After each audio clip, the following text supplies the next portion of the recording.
Baik, tanpa berlama-lama lagi, kita coba masuk ke aplikasinya ya. Nah, di sini teman-teman bisa lihat, nanti teman-teman masuk ke sscsn.bkn.go.id. Kalau yang belum punya akun, silahkan di sini ada menu ya, buat akun. Nanti ikuti saja prosesnya. Kalau memang sudah buat akun, klik masuk ya, di sini di kanan atas. Nah, ini kalau kita klik buat akun nanti akan ada tampilan seperti ini ya. Nah, jadi teman-teman masukkan NIK-nya, kemudian nomor kartu keluarganya, nama lengkap, tempat lahir, tanggal lahir, kemudian kabupaten, kota, tempat KTP diterbitkan. Nah, ini diisi saja sesuai dengan KTP-nya.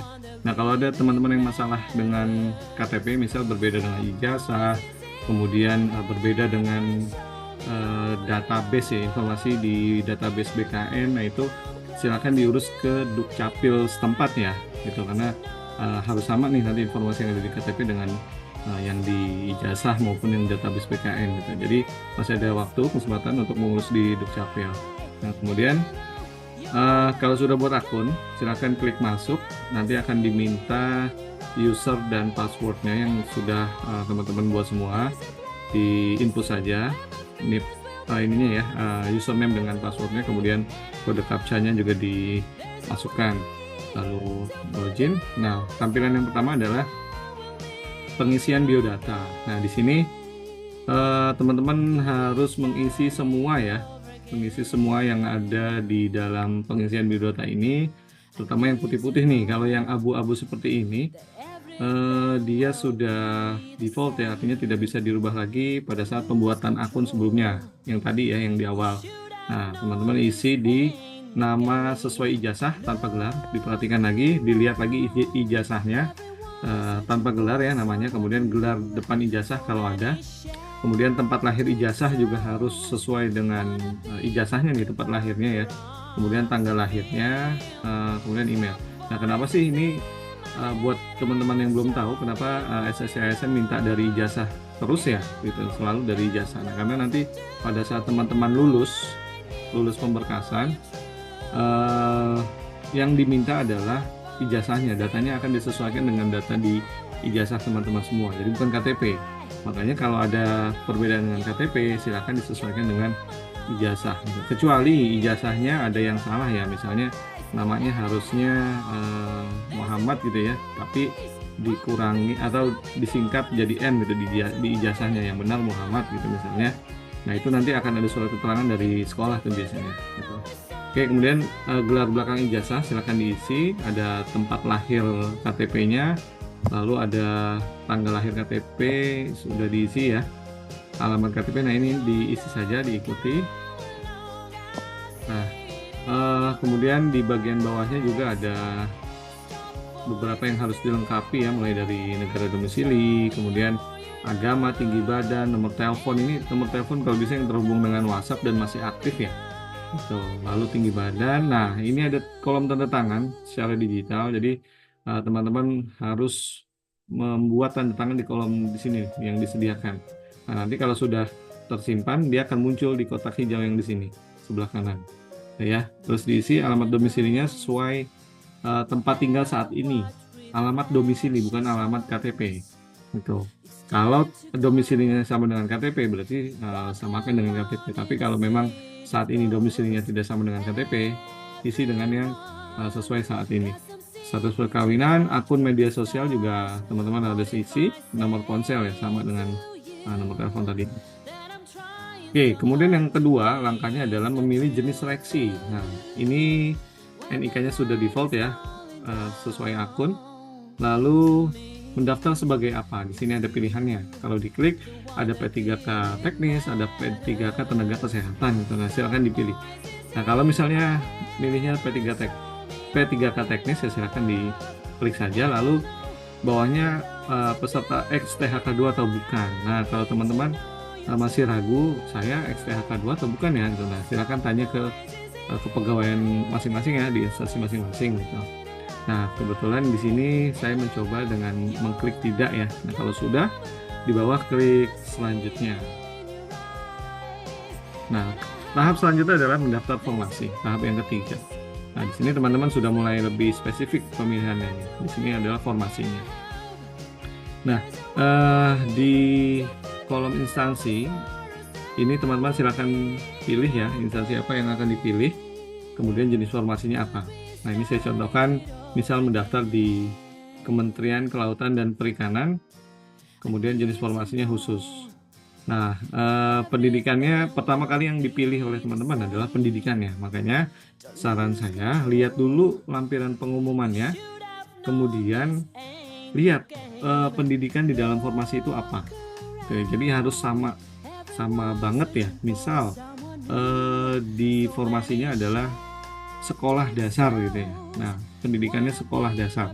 Nah, kalau teman-teman milih di sini adalah SD, nah itu tidak keluar tuh formasi yang akan dicari karena tidak sama. Yang dipilih harus sekolah dasar. Jadi sekali lagi harus sesuai dengan pengumuman di masing-masing instansi ya. Nah, ini saya contohkan pendidikannya X misalnya. Nah, jabatan yang dipilih misalnya penata layanan operasional, lokasi formasinya silakan teman-teman pilih sesuai dengan pilihan formasi masing-masing. Kemudian untuk di KKP sendiri ini diserahkan ya atau dibebaskan pemilihan lokasi tesnya ke para pelamar atau peserta. Nah, ini misal dipilih di BKN pusat ya di Jakarta. Tuh. Nah, kemudian dipilih lagi jenis perguruan tingginya dalam negeri atau luar negeri, lalu tanggal ijazah, nama perguruan tinggi, itu diisi semua. Nama prodi juga ya, nama prodi sesuai ijazah seperti itu. Oke. Nah, kemudian diisi bagian bawahnya ada nomor ijazah diisi juga, tahun lulusnya juga ini penting diisi. Kalau sudah semua diisi kode captcha-nya, lalu kita klik selanjutnya. Nah, di tahap selanjutnya di pengisian riwayat pekerjaan. Nah, ini penting ya teman-teman. Jadi di tahap keempat ini teman-teman diisi nama pekerjaannya saat ini, unit kerja saat ini apa, kemudian silakan dideskripsikan pengalaman kerjanya saat ini apa. Ya, diisi di sini di kolom yang sudah disediakan. Kemudian di bawahnya ada riwayat kerja, ada tombol klik tambah pekerjaan yang plus tambah pekerjaan. Nanti teman-teman akan dibawa ke satu tampilan ya. Nah, itu diisi saja, SK-nya diupload ya, tanggal mulai kerjanya, selesai kerjanya, kemudian jabatannya apa di sana, instansinya apa. Lalu nanti akan ada kolom upload SK-nya. Silakan di-upload saja. Nanti misal ada berapa banyak gitu ya pengalaman kerjanya. Nanti teman-teman bisa cek satu persatu apakah sudah sesuai atau belum. Nah, kemudian di bagian bawahnya lagi ada riwayat penulisan ilmiah. Nah, ini kalau teman-teman pernah menulis satu karya ilmiah gitu ya, ini silakan ditambahkan saja di menu ini ya. Kalau sudah semua, klik lanjut. Nah, di tahap selanjutnya adalah pengunggahan dokumen. Ini sangat penting dan ini mungkin bisa dibilang titik kritisnya ya. Gitu. Karena semua yang diverifikasi oleh panitia seleksi di instansi ini melihatnya dari sini. Maka perlu hati-hati sekali.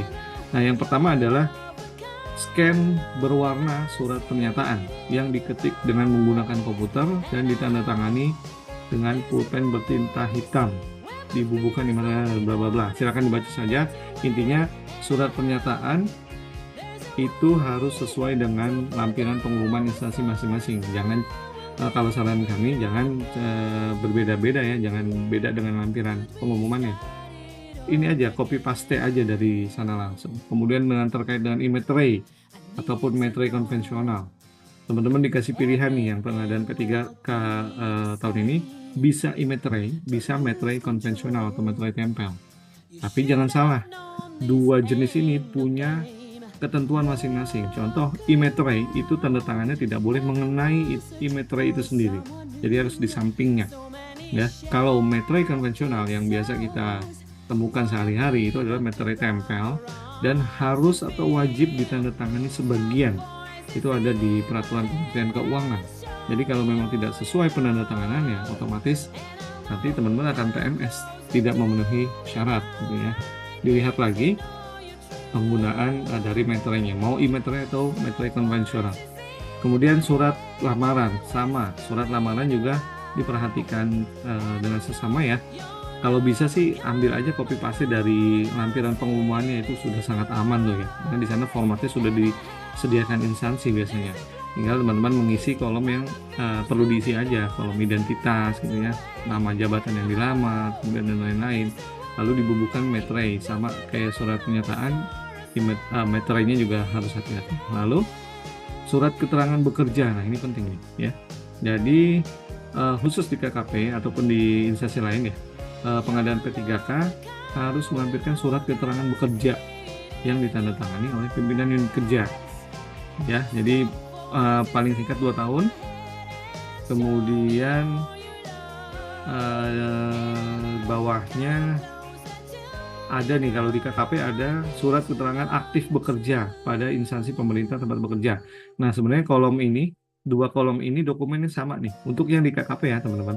Jadi KKP ada 2 slot atau 2 unggahan di sini. Ini dokumennya adalah sama, yaitu surat keterangan bekerja. Ya, kalau yang database BKN itu 2023 dan 2024, silakan cek lagi di pengumumannya. Kemudian dilampirkan juga SPM-nya, surat perintah membayar, untuk membuktikan bahwa teman-teman masih aktif bekerja di instansi pemerintah, dalam hal ini KKP ya gitu. Kalau teman-teman di tempat lain, dilihat lagi syarat di pengumumannya. Jadi khusus di KKP tadi ya, 2 kolom ini kalau bisa dokumennya sama nih, surat keterangan bekerja, dan dilampirkan saja tuh SPM-nya. Itu SPM-nya 2 bulan terakhir, Agustus dan September 2024. Kemudian ada scan berwarna KTP. Nah, ini pengalaman kami di verifikasi berkas CPNS kemarin ya. Ini ada saja nih yang scan-nya itu putih. Nah, takutnya di teman-teman verifikator itu menganggapnya adalah fotokopian, padahal tidak boleh. Itu dokumen fotokopi. Jadi kalau bisa scan-nya semua wajib warna. Lalu ada ijazah asli ya, ijazah dan transkrip nilai asli. Ini juga scan-nya harus berwarna dan tidak boleh fotokopi. Kalau di KKP jangan mengunggah yang legalisir, harus yang asli ya teman-teman, karena itu sangat mempengaruhi nanti hasil dari seleksi administrasi gitu. Dan setiap dokumen yang diupload itu punya ukuran maksimalnya, jadi harap diperhatikan nih, ada yang 1000 kilobyte, ada yang 3000 kilobyte, ada yang cuma 500 kilobyte ya untuk di KTP. Nah, ini akan mempengaruhi kualitas dari dokumen yang diupload atau diunggah gitu. Nah, jadi harap diperhatikan. Ini adalah jenis dokumen yang perlu teman-teman upload. Kemudian klik kalau sudah diunggah tadi ya. Kalau mau ngecek, lihat satu persatu, dan ini wajib dilihat kembali kalau menurut saya ini. Untuk apa? Untuk mengetahui dokumennya sudah sempurna atau belum yang diupload. Takutnya ada yang potong, ada yang kualitasnya buram, tidak terbaca. Nah, ini teman-teman harus cek ulang satu persatu ya, untuk memastikan bahwa dokumennya sudah sesuai semua. Kalau sudah, silakan. Nah, ini ada satu lagi yang tinggal, pas foto terbaru, latar belakangnya wajib merah. Ini sepele tapi banyak yang gagal kemarin di CPNS karena pas foto ada yang warnanya di luar merah ya, ada yang biru, ada yang hijau, macam-macam. Kemudian pakaiannya harus formal ya, minimal pakai kemeja ya. Nah, kemarin juga banyak yang gagal karena cuma pakai kaos oblong gitu. Nah, kemudian sikapnya formal seperti biasa, duduk aja gitu ya, duduk atau berdiri, tidak perlu miring ataupun pakai gaya tangan segala macam, itu tidak perlu. Nah, itu diunggah. Kalau sudah selesai, teman-teman bisa klik selanjutnya. Nah, tahap terakhir adalah resume.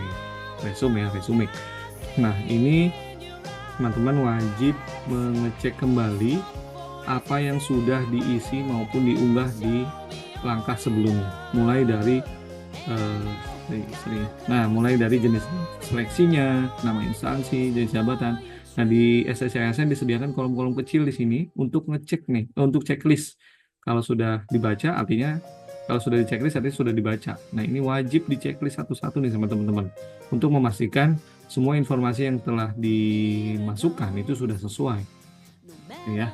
Nah, termasuk dengan dokumennya. Nah, ini diminta untuk ngecek sekali lagi, lihat. Nah, kalau sudah sesuai di checklist, kemudian di bawahnya juga ada checklist kecil, itu silakan dicentang ya kalau sudah sesuai itu. Nah, mungkin itu teman-teman untuk proses pendaftaran di SSCSN. Sekali lagi perhatikan dokumen harus sesuai dengan pengumuman instansi, masing-masing. Terima kasih.